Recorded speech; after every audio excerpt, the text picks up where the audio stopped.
था। बोलिए source code करिए, सुधांशु सोर्स करिए और एविडेंस नहीं, एविडेंस किताब बताइए, सोर्स किताब बताइए और सुनिए, फैक्ट पर बात जैन मंदिर, अच्छा ये जैन मंदिर, गुजरात में जैन मंदिर, जहां भारतीय जनता पार्टी को मौका मिलता है जैन समाज पर चढ़ाई करने का काम करते हैं, और एक सैकड़ों साल पुरानी मंदिर पे हिंदू समाज के लोगों ने कब्जा कर लिया।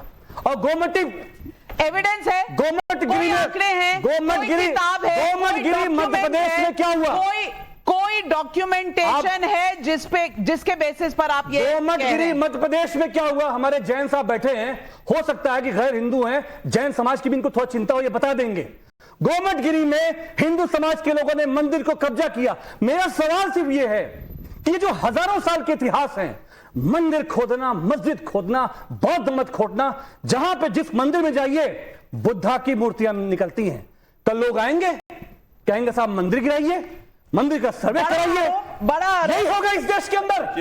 मैं सुधांशु जी से पूछता हूं, प्रधानमंत्री जब ये कहते हैं कि हम इस देश को दुनिया में आगे ले जाना चाहते हैं, दुनिया में हम नेता बनाना चाहते हैं, आप नेता नहीं, इस देश को आग लगाकर खाक कर देना चाहते हैं।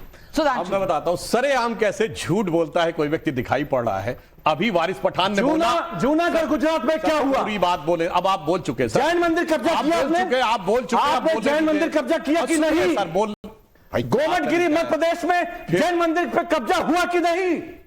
अब आप बोल, हम जाए क्या तरीका है? जाए बोल चुके ना।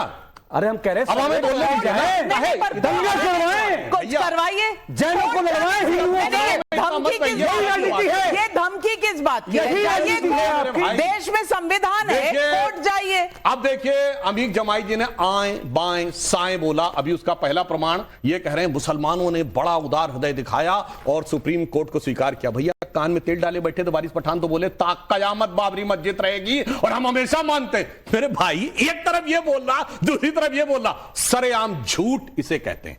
अब आइए आपने इस प्रकार की बात कही कि बौद्ध धर्म को नष्ट किया गया, तो मेरे बात आप नहीं बता पाए। मैं किताब का नाम बता रहा हूं। अरे भाई आप अपने अभी तो मत बोलिए, आप बोल चुके हैं। रोमिला थापर से लेके सबकी किताब कोट कर दूंगा, आप किताब कोट करो। मैं क्या पुष्पमित्र सिंह आपका हीरो है?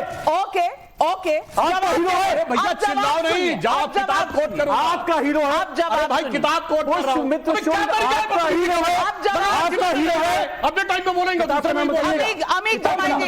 किताब का नाम बताइए। किताब का नाम है अशोकावदान, जो अशोक की ऑटोबायोग्राफी है। मेरा भाई कान खोल के सुन, अशोक हुआ 263 बीसी में, पुष्यमित्र हुआ 182 बीसी में। 90 साल के बाद अशोकावदान में पुष्यमित्र का उल्लेख कैसे आया? जैसे 2000 साल बाद कोई कहे गांधी की ऑटोबायोग्राफी, मोदी का उल्लेख।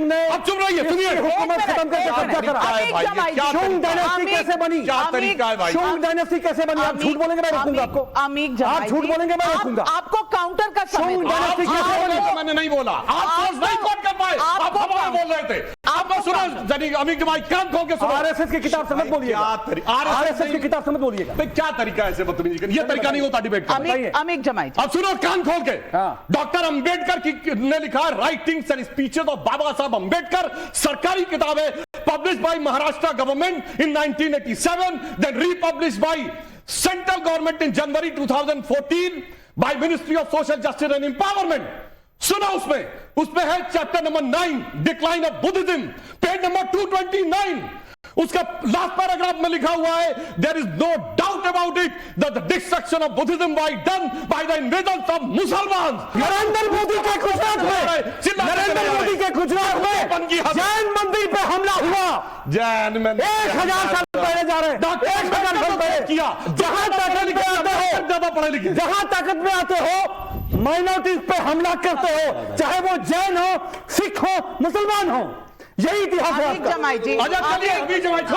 चलो हिंदू मुस्लिम की बात अलग है। सुनो, अरे भाई सुनो, जहां सिर्फ मस्जिद है वहां धमाके जूनागढ़ में क्यों गिरा? बताओ पेशावर में धमाके क्यों होते? बताओ अफगानिस्तान में धमाके क्यों होते? बताओ सीरिया में धमाके क्यों होते? हमला क्या सिर्फ मस्जिद में धमाके? जूनागढ़ पे हमला जाओ मत करो। जूनागढ़ पे हमला सोर्स तुम्हें नहीं पता था, एक किताब नहीं पता था, और जब सोर्स को करने लगे कॉन्सेप्ट नरेंद्र मोदी का गुजरात, नरेंद्र मोदी का गुजरात जैनियों की मंदिर पे हमला करके कब्जा करेंगे। चलिए अमीक जमाई जी, अमीक जमाई जी, अमीक जमाई जी, अमीक जमाई जी, आप विष्णु जैन से, आप विष्णु जैन से ज्यादा जैनी तो नहीं है ना? विष्णु जैन जी, इन्होंने जो कहा इसका सच क्या है? देखिए, सबसे पहली बात मैं बताना चाहता हूं, मुझे अमीक भाई की इस बात से ऐतराज, इन्होंने कहा कि मैं गैर हिंदू हूं। मैं अपने बिहाफ पे और जितने मेरे जैन मुनि हैं जिनको मैं नमस्तु करता हूं, उनके बिहाफ पे कहना चाहता हूं कि जैन समाज हिंदू समाज का अभिन्न अंग है।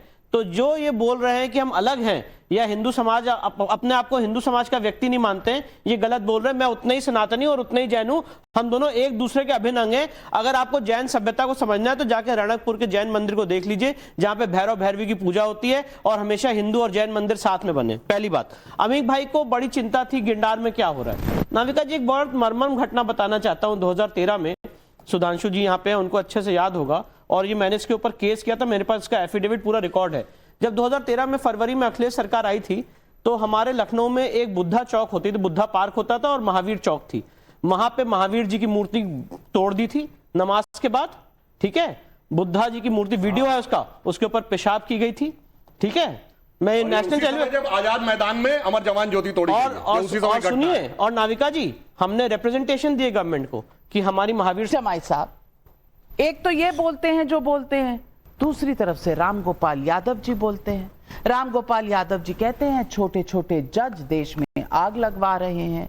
आज उन्होंने कहा हाँ होगा ही, अगर इस तरह से कोर्ट में दायर किए जाएंगे पिटीशंस तो अशांति होगी। मैं पूछना चाहती हूं, किसको डरा रहे हैं, किसको धमका रहे हैं? क्योंकि 92% वोट आपका मुसलमानों से आता है। ये 2024 के लोकसभा इलेक्शंस दिखाते हैं, इंडिया गठबंधन को 92% मुसलमानों का वोट मिला। तो बस उन्हीं के लिए, एक वोट बैंक के लिए ये स्टेटमेंट्स हैं। बात से मुसलमानों की नहीं नाविका जी, आपका कार्यक्रम पूरे देश में इस वक्त करोड़ों लोग देख रहे होंगे।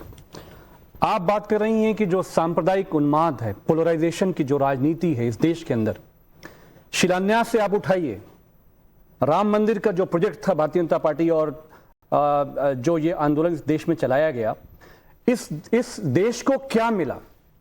आखिर में सुप्रीम कोर्ट के मामले में इस देश के हिंदुओं ने, मुसलमानों ने मिलकर, और विशेषकर मुसलमानों ने मिलकर आगे बढ़कर अपने देश के हिंदू भाइयों के लिए, सौहार्द के लिए, आइडिया ऑफ इंडिया के लिए, भाईचारे के लिए हमने कहा ठीक है, अगर इससे इस मुल्क में अमन आता है तो जो सुप्रीम कोर्ट कहेगी, एक ईटा पूरे देश में, एक नाराजगी का इजहार, एक प्रेस नोट पूरे देश में मुसलमान जारी नहीं करेंगे।